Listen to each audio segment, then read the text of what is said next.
Welcome to Dr. Cindy Speaks, regular musings and reflections on politics, current events. Dr. Cindy Banyai is a mom and small business owner fighting for our water, our health, our community. She's running for the people of Southwest Florida, trying to flip Florida 19 from red to blue. Listen as she speaks truth to power.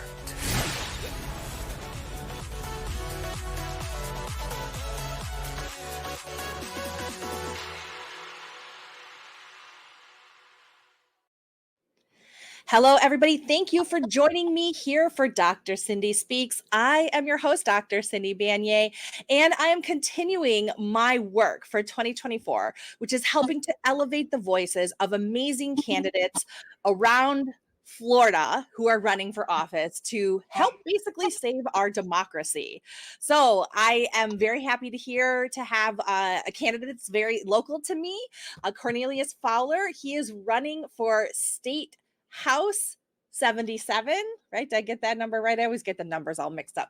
State House 77 against Tiffany Esposito, who has been fully sucked into the Republican machine in the state of Florida, has basically no mind of her own. She's like falsely passing off documents that she says that she wrote that were actually wrote by, lobbyist think tanks. So totally enmeshed in the Republican machine. But instead, here we have somebody who works with machines and works with agriculture in the state of Florida, is a union representative, family man, grew up on the banks of the Okeechobee, as he likes to say, and has got quite an active family life in politics as well. So let me go ahead and let him introduce himself to you. Cornelius Fowler, how's it going today?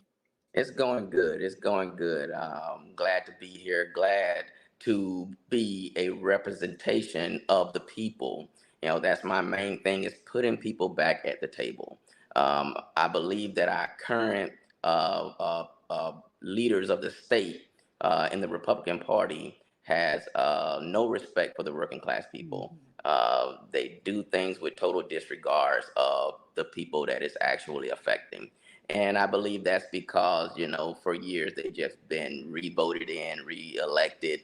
And I think we're at a particular time in our state history where people are really starting to realize that the things that are happening in the state is not inconsistent with their values. So I believe that we're at a point where we're going to reject those types of tactics that they've been using for decades in this state. And I believe that we have the momentum to flip these seats in Southwest Florida. Oh, yeah, absolutely. I agree with that. What's funny is that we even saw outgoing Senate President Kathleen Pasadomo, who is a representative for Southwest Florida, part of Lee County, and then going down into Collier County. She really put the kibosh on all of these red meat Republican culture war bills that Ron DeSantis has been like riding high on for a few years. Most of them died this session, which is great for the people in Florida.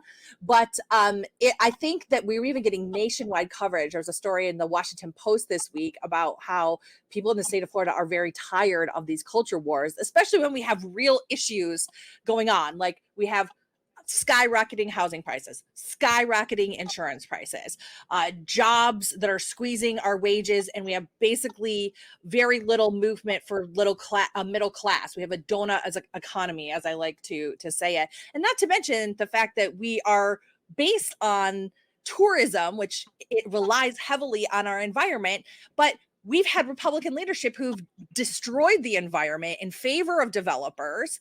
And, we have blue-green algae coming down the Lake Okeechobee, releases that are, causing problems for our shores.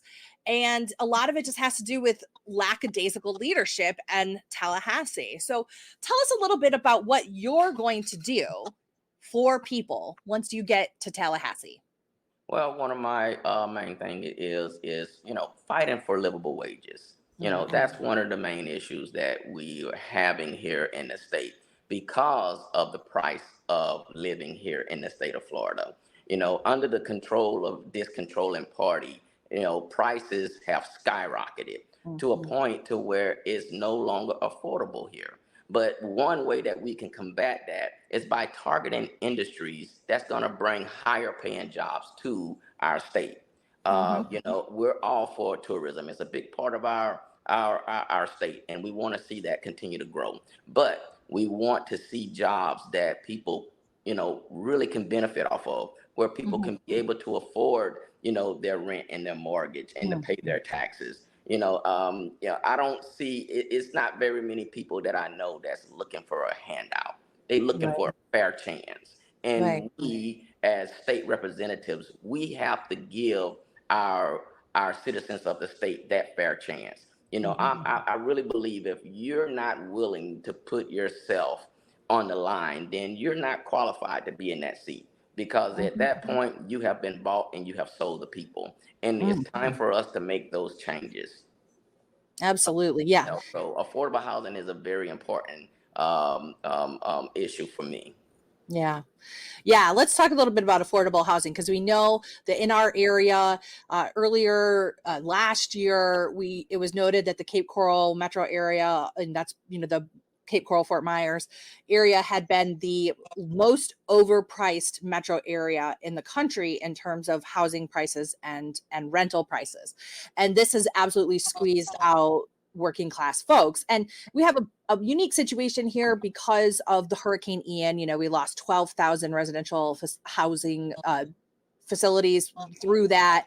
And we're really not recovered from that. And then you throw on top, there was a big housing boom. And then you throw the incredible cost of insurance in Florida right now, mostly because Tallahassee has sold out the people. They've done tort reform, so you can't sue these folks if they're doing you wrong.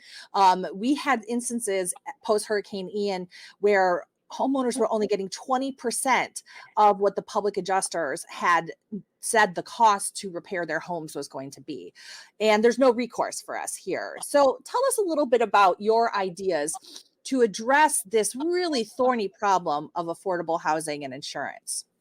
Well, for one, the state need to hold the insurance companies responsible. They come into the state, and and they're getting a premium every year. And at times there are years that we don't have any hurricanes, and then we get a hurricane, and then we have these companies that start dropping people, canceling policies. Yep. Kind of like minimizing their damages, and not really giving them enough to make repairs to their homes. And that's causing people to experience more financial burden, more stress, on trying to get their homes repaired, keep paying their mortgages, their taxes, on top of having an aggravated insurance price. We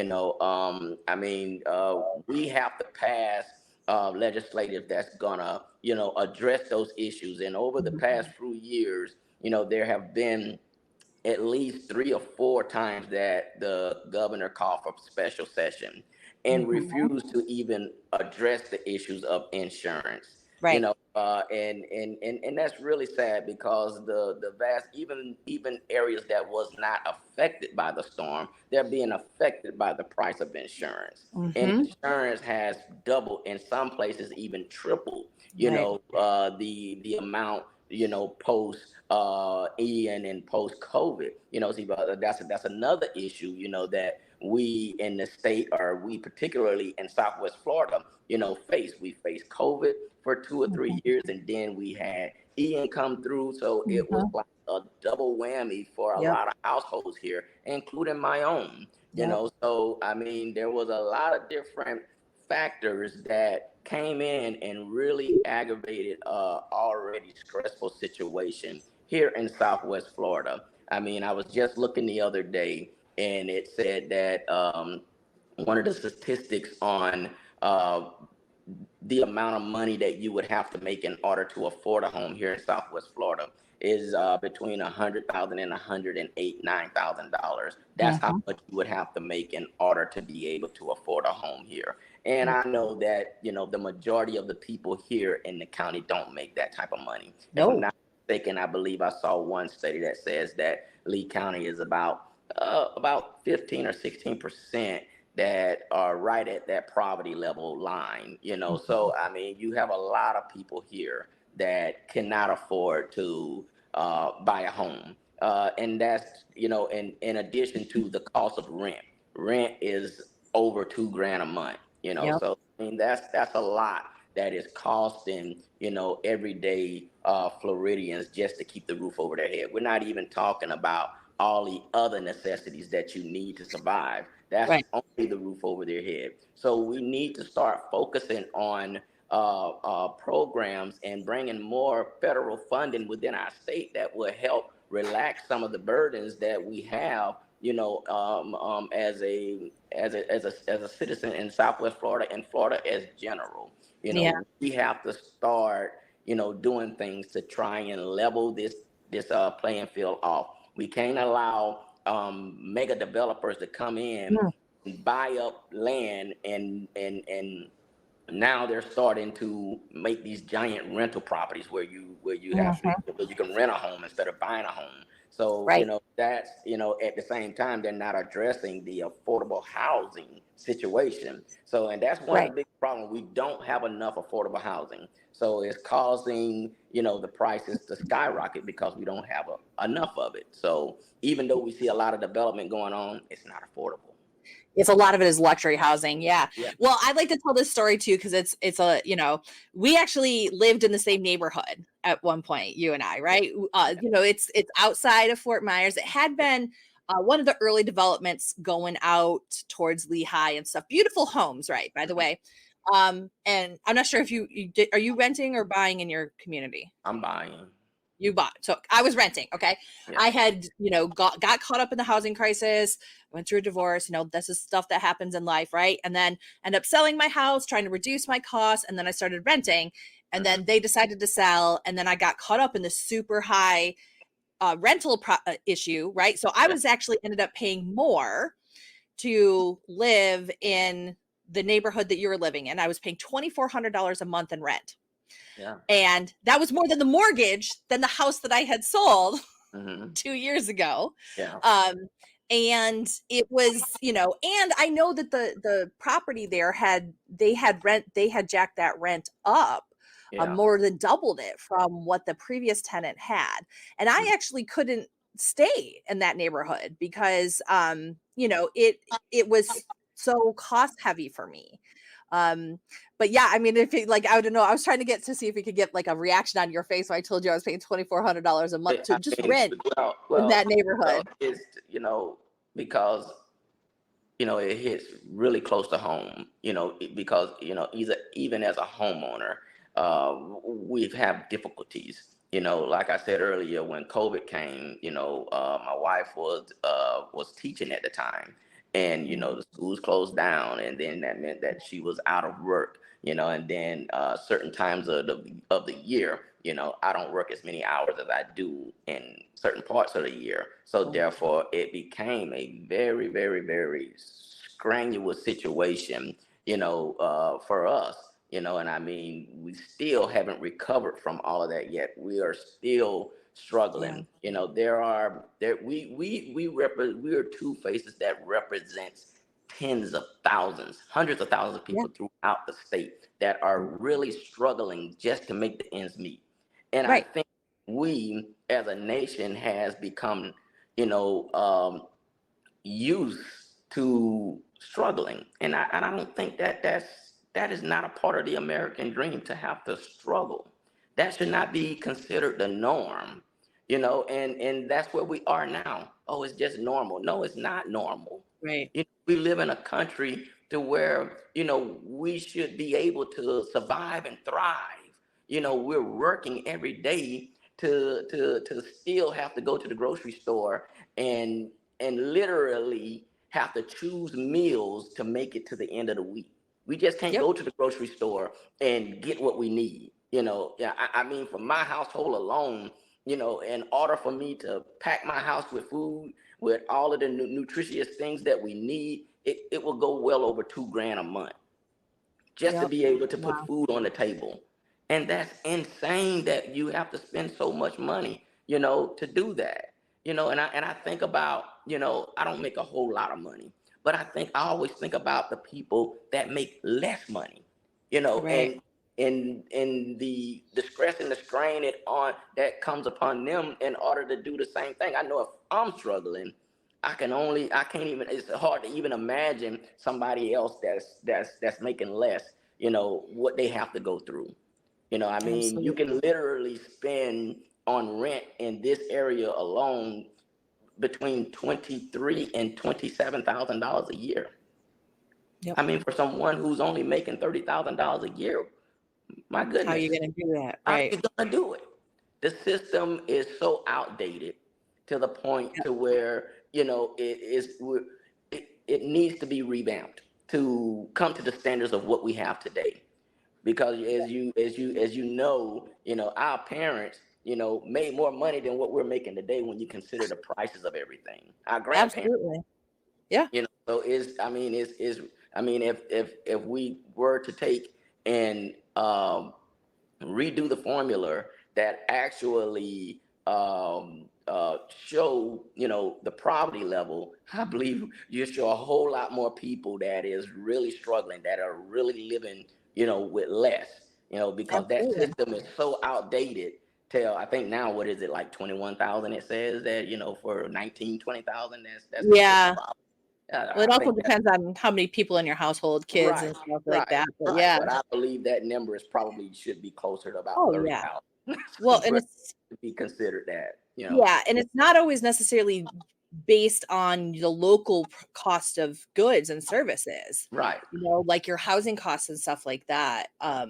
Yeah, it is terrible. And I'm glad that there's folks out there like you, and me too, like that are telling the story of this, because I get really upset when the narrative is, oh, if you are struggling to pay for housing and for food or with poverty, that something's wrong with you, like you're a bad person, like you're not working hard enough. I don't think anybody that has ever met you or I would say, oh, you're not working hard enough. Like, like you're up at really, really early in the morning, doing your work and doing service for the community, running for Congress. You've been doing your work advocating for unions. Like, no one would say that Cornelius Fowler is not working hard enough. But and I will say to that, my day starts at about 3:15 in the morning. Whew. That's when my day starts, and I leave my house in the dark. I return in the dark, because I'm a farmer, and that's what we do.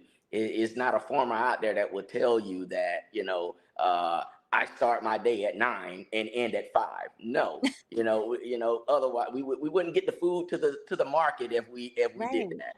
So, I mean, it's just a part of, my life, and I'm okay with that. But, I know that, there are people that are out there that, would love to be able to make a decent living, spend more time with their families. I think Yeah. that's what we're missing there. And yes, I am a union member. I'm a proud, active union member.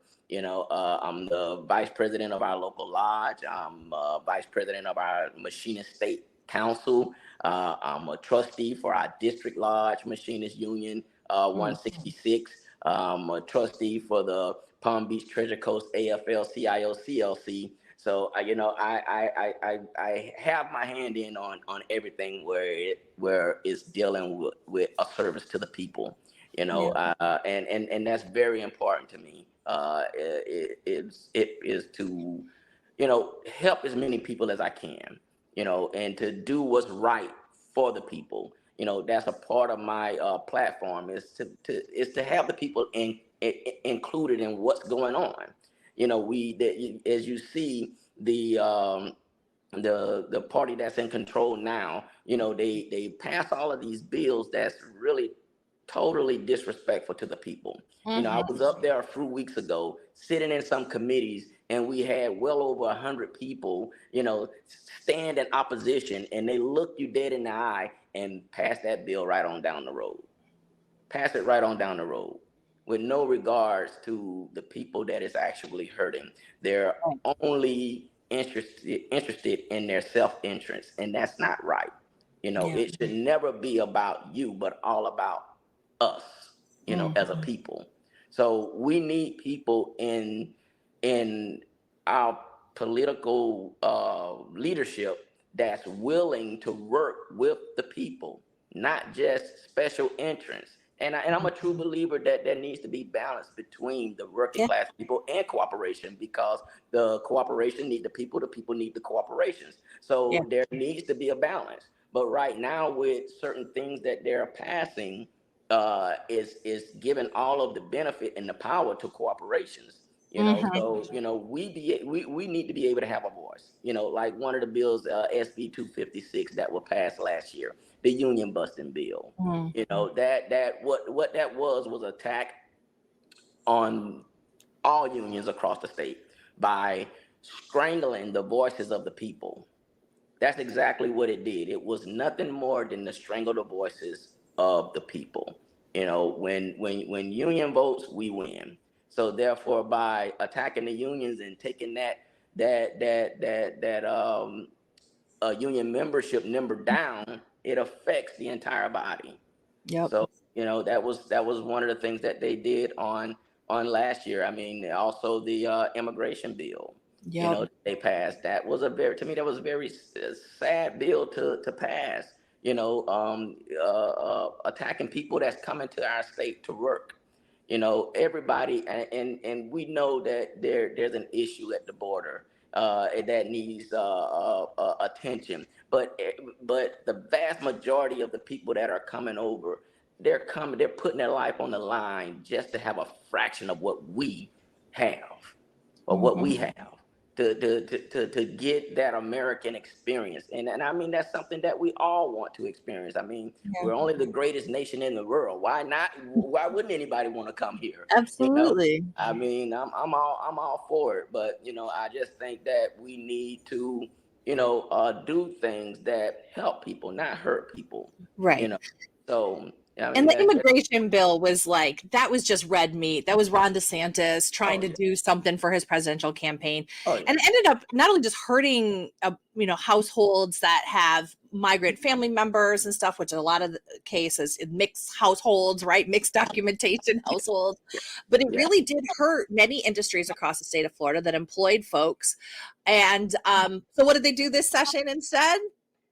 They passed the bill to allow 16 and 17-year-olds to work full time and to work in dangerous jobs, right? And I know that was something that you were advocating against. Oh yeah, again, they attacked the they passed the immigration bill on last year, and like you Mhm. just said, they passed the child labor law this year. So you take people out of the work industry, and then now you want to put kids into those places. I mean, our kids need to really focus on their education. I mean, in addition to them attacking the education system already, now you want to take the kids pretty much out of the education system, because I Mhm. feel like this: if a 16, 17-year-old is able to go out there and make $600 or $700 a week, then education gonna become, on the back burner.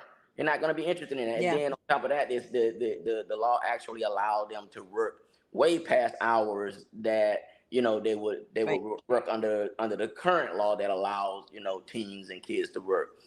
So I just think that again, it's just an attack. Our kids just need to be kids. They don't need to be out in competition with pretty much their parents for jobs. And that's Right. what it is. Now you're putting adults that have big responsibilities to maintain a house in competition with kids. And I just think that's unfortunate that we will go that route. Instead of just doing what's right.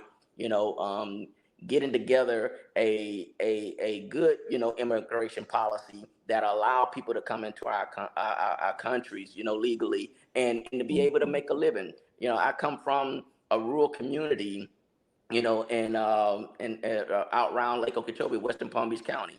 The vast majority of the people that are there are people from a different country. And Mhm. otherwise, those people, and even the minority, all of the minority people in that area wouldn't really have the opportunity to make the money that they make, at these industries that's out there, if they didn't have the opportunity to come here. So I mean, there are countless of people that are out there that have built a good life, and making really decent wages, to support their families. So with these bills that are being passed, it attacking that, that opportunity, the land of opportunity. So Yeah. we need to make the American dream more easier to accomplish than where we're at right now. It has become weighed down by too many obstacles. It's too much red tape to cut through to achieve the American dream, or the American dream right now. We That's need right. to make this thing possible for every American citizen in this country. Absolutely. I love that. Okay, so let's go ahead and end it there. So Cornelius Fowler running for House District 77. That's including Lehigh. And tell us all the areas it covers again. Lehigh, Charleston Park, Buckingham, Buckingham. San Carlos Park, all the That's right. areas around FGCU down into Okay. Gateway, pretty much everything that's east of I-75, south on Highway 80, all the way out to Charleston Park. All right, great. So that's the area. Those are the folks that are going to be able to vote for Cornelius Fowler, get rid of the cronies right now. Because the other thing that I wanted to point out is that you're not taking any donations from developers or insurance company, right? No, I'm not. Unlike your opposition, Yeah, who's got a exactly. bank account full Well, of money from again, developers and insurance companies. right. Again, if you're not willing to put yourself on the line, then you have been bought and the people have been sold. As I always say, if you're not at the table, then you are on the menu. It's time for Floridians to get off the menu. And how do we get off the menu? By putting the working class people back at the table. So Yep. you can follow my website. I'm on Facebook, www.corneliusfowler.com. I'm on ActBlue if you wish to make donations or volunteer. All help is greatly appreciated. Absolutely. And that's what we need. So you can see at the bottom of the screen here, CorneliusFowler.com is where you can get in touch, and definitely need to support grassroots Democrats running in the state of Florida, because that's the only way we're going to make change and really put the working class back at the table. So thanks so much for joining us here today, Cornelius. Really appreciate it. This has been Dr. Cindy Speaks with your host, Dr. Cindy Banyai, and we'll see you next time on the Big Mouth Media Network. And don't forget to check out all of our amazing shows at Big Mouth Media, www.bigmouthmediafl.com, and help us out, help us continue to provide you with this high quality content. Subscribe to our shows. $19.99 a month keeps everything going. You can subscribe to Dr. Cindy Speaks for $4.99 a month. That keeps me able to interview amazing candidates like Cornelius and keep the fight going to fight fascism right here in the state of Florida. So thanks once again for joining us, and thanks to our guest, Cornelius Fowler. We'll see you next time. Bye-bye. Thanks for listening to this episode of Dr. Cindy Speaks. If you'd like to learn more about her, go to cindybanyai.com or connect with her directly at vote@cindybanyai.com. We love connecting with people.